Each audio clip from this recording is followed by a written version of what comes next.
kunis dhuguma jaalala ni jedhamaare.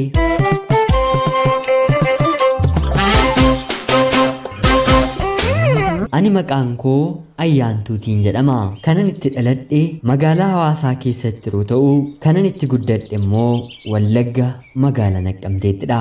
Harmeen kiyya ijoollummaa isheetti baddee magaalaa Hawaasaatti guddatte. Haa ta'uutii garuu erga anaan deessee booda gara magaalaa Naqqamteetti dhufuun obboleettii ishee waliin jiraachuu eegalte.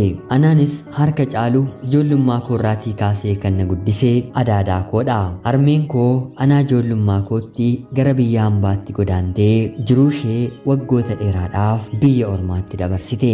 Biyya ormaas waggaa dheeraa erga turtee booda dhuftee magaalaa Finfinneetti heerumtee. Haa ta'uutii garuu abbaa manaan isheen itti heerumte anaan nan jaallatu. Haati koos ta'e inni qabeenya guddaa kan mataa isaanii ni qabu. Yeroon adaadaa koo bira jirurraatii kaasee haga har'aatti harmeen koo gargaarsa ishee guyyaa tokkoyyuu natti hir'istee hin beektu. Anis yeroon mana ishee deemu abbaan manaa ishee akka garaa koo waan naaf hin taaneef ishee bira jiraachuu koorraa ijoollee adaadaa koo waliin yeroo dheeraa dabarsuutu hundumaarra gammachuu naaf kenna. Harmeen koollee akkamiin abbaan manaa ishee yeroo ani mana ishee deemu nyaara natti gudunfuu waan beektuuf dhuftee anaan na laalu jaallatti malee mana ishee yeroo hedduu akkan dhufu anaaf jetteen jaallattu. Guddinni koos haala kanaan ta'ee barnoota koollee hanga kutaa 12ffaatti baradhe. Haa ta'uutii garuu qabxii waan naan dhufneef yuunivarsiitii kolleejjii Riifti Vaalii magaalaa Naqqamteetti galmaa'een barachuun eegale. Yeroo kanagaa dargaggeessa yuunivarsiitii Wallaggaa baratu tokko waliin dhaloonni isaa qe'ee warra koo waan ta'eef carraan lamaan keenya wal nu barsiiste. Yeroo garaagaraas mana adaadaa kootti waameen haasofnee taphannee innillee barataa yuunivarsiitii waan ta'eef adaadaan koos gatii ishee kennitee fi gara barnoota isaatti deebi'ee deema. Ayyaana garaagaraas mana adaadaa koo nu dhufa. Adaadaan koos amalli isaa baay'ee kan namatti toluu fi yeroo dhufu ijoollee isheellee waan qo'achiisuuf baay'ee isa jaallatti. Haa ta'uutii garuu dubbiin gamana jira. Anaaf inni otoo hin beekiin jaalala keessa seenneerra. Manatti kan wal arginuun alatti bakkeetti illee wal argina. Isa dura nama na jaallate malee namni ani jaalladhe hin jiru. Haala kanaan hariiroon keenya jabaatee booddees adaadaan koo narratti baruu eegalte. Yeroo narratti bartu kanas gorsa haadhummaan waan hundumaa keessatti of eeggannootiin akkan deemu yeroo hedduu natti himti. Haa ta'uutii garuu ani jaalala isaaf hedduu waan hin mo'ameef gorsa adaadaa kiyyarrallee darbeen eenyummaa koo nan kenneefi.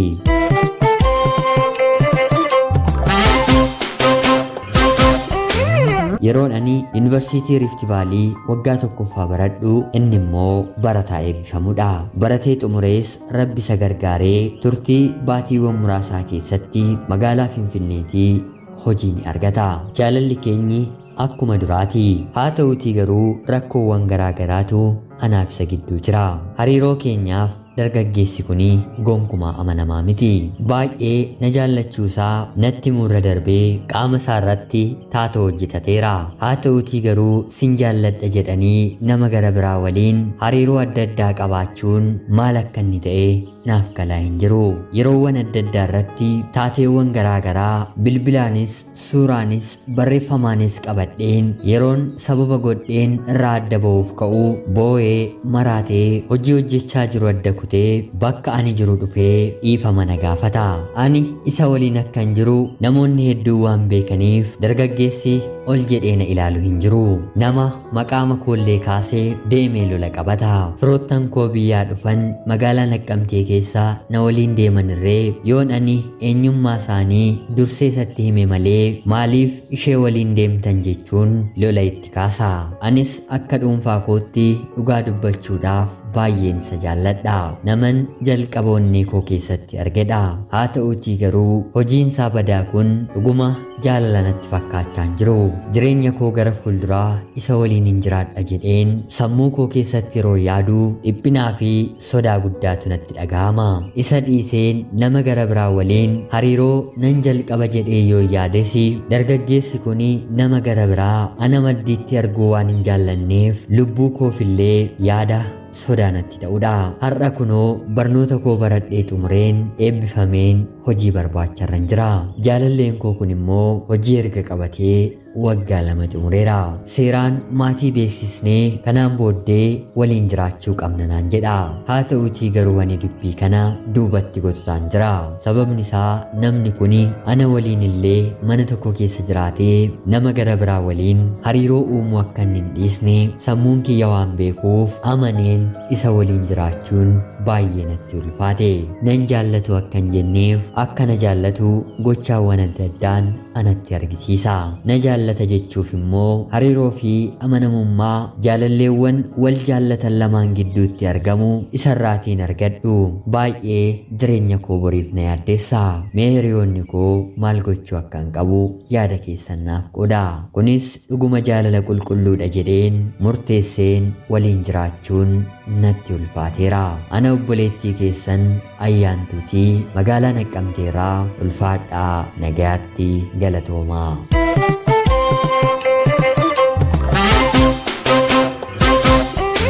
Yooyyaa shamaa akkam jirtu kabajamtootaaf hordoftoota qophii Oromiyaa 24 nagaaf jaalalli tokkummaan bakka jirtan hundaatti hunda keessanii fi haata'uchaa guyyaa har'aas xalayaa obboleettiin keenya Ayyaantuun as magaalaa Naqqamteerraa nuuf ergiteessiniif dubbiseen hin ka'a. Akka isin irraa barattaniif hubannoo cimaarraa argattan homaa shakkii tokko illee hin qabu. Obboleettii keenya ergaa kee kana nuuf qooduu keetiif guddaa galatoomisiin jechaa kabajamtootaaf hordoftoonni qophii Oromiyaa 24 obboleettiin keenyi maal gochuu akka qabdu yaada keessan akka qooddanii fi kabajaan isiniin gaafadha. Sammuu fayyaalessaa fi amanamummaa guutuu qabu tokko waliin jireenya jaalalaa qabaatanii deemuun waan murteessaa fi barbaachisaa akka ta'e gaaffii kan namatti ta'u miti. Haa ta'utii garuu jireenya keenya borii keessatti sammuu keenya fayyaa godhanii kan nu deemsisuu hin dandeenye ta'es otoo hin ta'inis shakkii kan nu keessa kaa'an yaadonni garaagaraa har'a akka laayyootti yeroo dabarru bor immoo ija godhatanii jireenya keenya jeequu waan nu danda'aniif yeroodhaan deebiitti kennuun barbaachisummaa saayifaadha.